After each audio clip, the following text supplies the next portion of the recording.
My name is Riley, and I learned the hard way that Thursday afternoon coffee runs can destroy your entire world. I pushed open the door to Riverside Café. That's when I saw them. Brandon, my husband of 6 years, sat in the corner booth with a blonde woman perched on his lap. Her arms were draped around his neck. His eyes met mine. The color drained from his face instantly. "Riley," he stammered, nearly dumping the woman onto the floor. "This isn't—" "Is it what it looks like?" I stepped closer. "Because it looks like my husband has another woman sitting on him." The blonde rolled her eyes. "Oh, you're the wife." "I am. And you are?" "Amber." She didn't look remotely apologetic. "We've been together for 8 months." 8 months. "Brandon, tell her," Amber said. "Tell her about us." He looked between us, panicking. "Amber, not here." "Why not?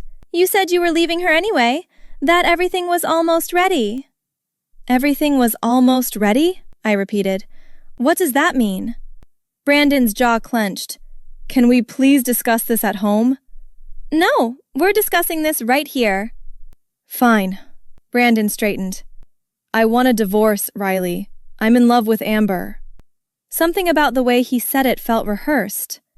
"When were you planning to tell me?" I asked. "Before or after you cleaned out our bank accounts?" His face went white again. "What are you talking about?" "I'm not stupid, Brandon. How long did you think you could hide it?" Amber looked at him sharply. "What is she talking about? You said the money situation was handled."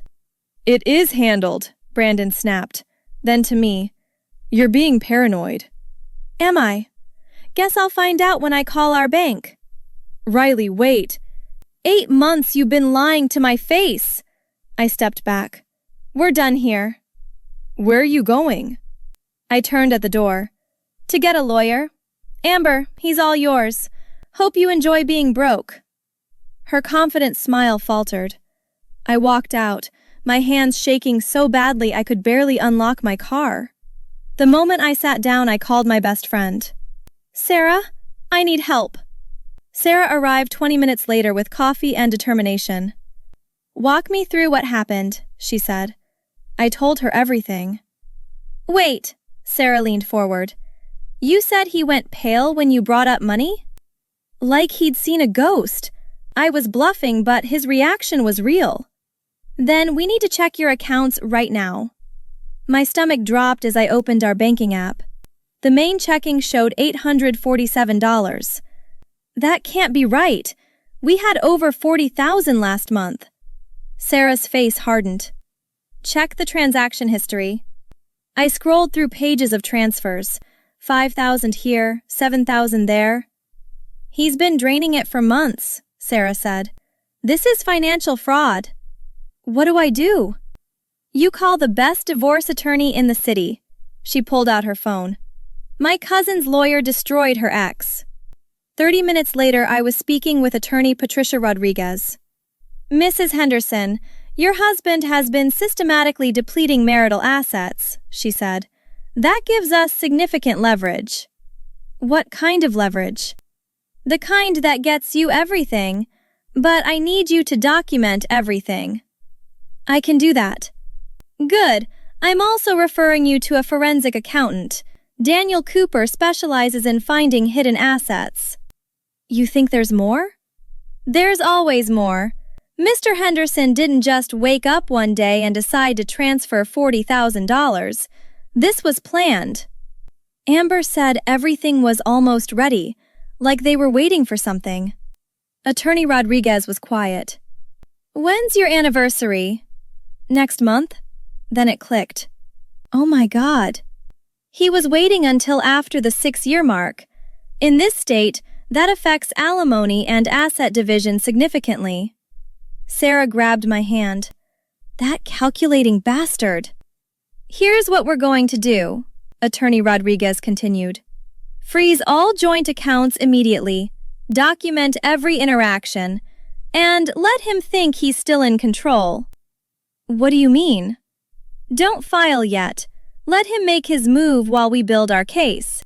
Men like Brandon get cocky." "What if he transfers more money?" He can't if the accounts are frozen. Call your bank right now. I did. The representative was sympathetic. Mrs. Henderson, I'm placing a freeze on all joint accounts, she said. Your husband won't be able to access anything without both signatures. After I hung up, Sarah grinned. He's going to lose his mind. Good, let him. 3 days later, Daniel Cooper called. Mrs. Henderson, your husband has been more active than we thought, he said. He opened 3 separate accounts. He's moved approximately $65,000 total. $65,000? But here's the interesting part. He took out a personal loan for $30,000 using the house as collateral, without your signature. Is that legal? Sarah asked. Absolutely not. That's mortgage fraud. Attorney Rodriguez called an emergency meeting. Riley, we have everything we need, she said. Bank records, transfer receipts, the fraudulent loan, and witness statements. What happens now? Now we set the trap.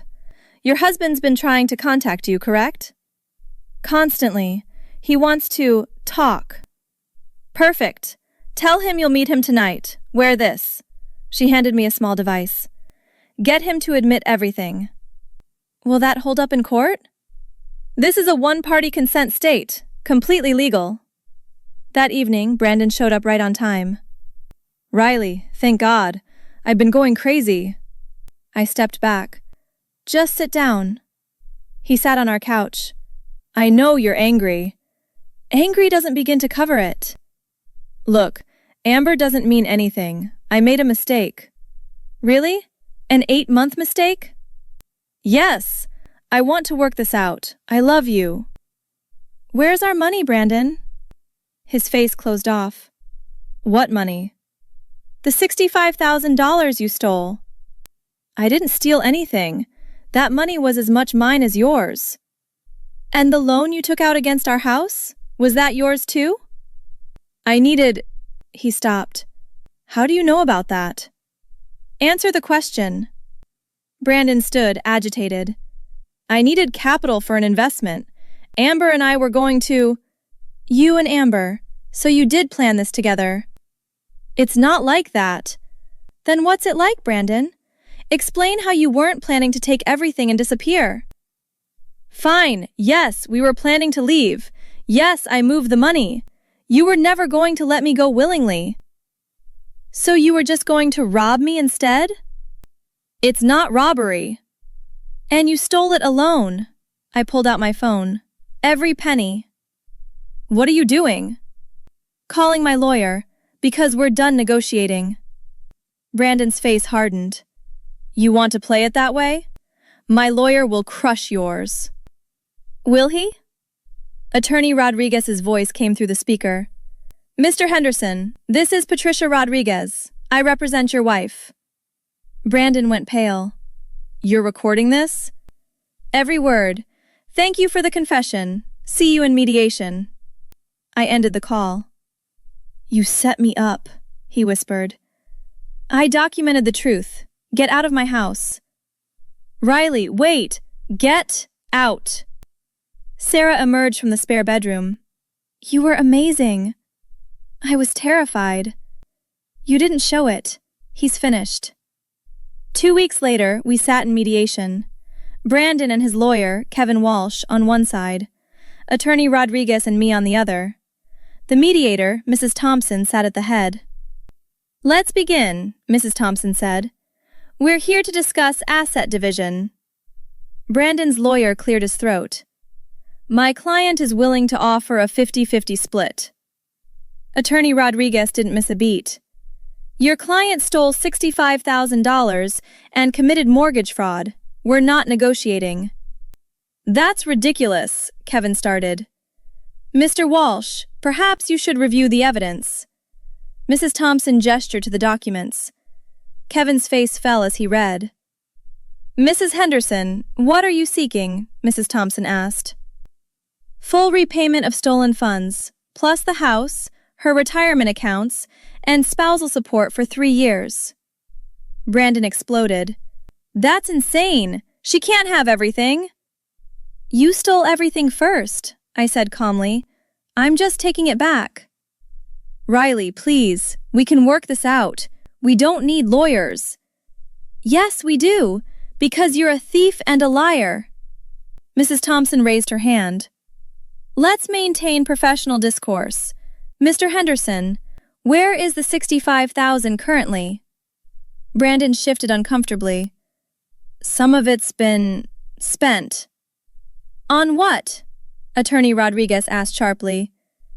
Amber and I took a trip to… You spent my client's money on your mistress? Daniel Cooper entered right on cue. Sorry, I'm late. He placed a thick folder on the table. Mr. Henderson, I've completed my analysis. What is this? Brandon asked nervously. Evidence of 3 hidden accounts, 2 credit cards, and a storage unit containing $15,000 in items purchased with marital funds, including a Rolex, a motorcycle, and jewelry for someone named Amber. The room went silent. You bought her jewelry? I asked quietly. With our money? Brandon couldn't meet my eyes. How much? The jewelry appraised at $8,000, Daniel supplied. The motorcycle was $12,000. The watch was $10,000. $30,000 in gifts for your mistress. I looked at Mrs. Thompson. I want all of it. That seems reasonable, Mrs. Thompson agreed. Kevin looked defeated. Mr. Henderson, I need to speak with you privately. They stepped out. Through the glass, I could see Brandon arguing wildly. When they returned, Kevin spoke.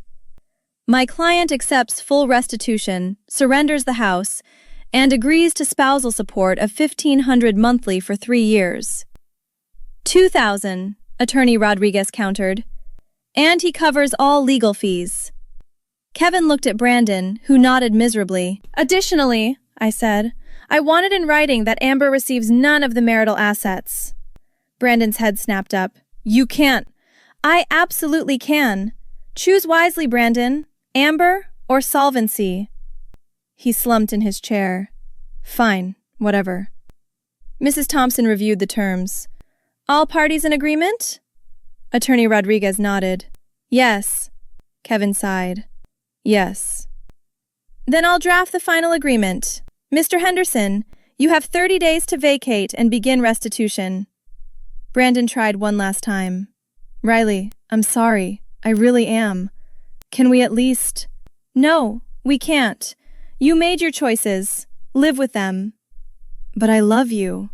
You loved my money more. Goodbye, Brandon. Outside, Sarah hugged me tight. You did it!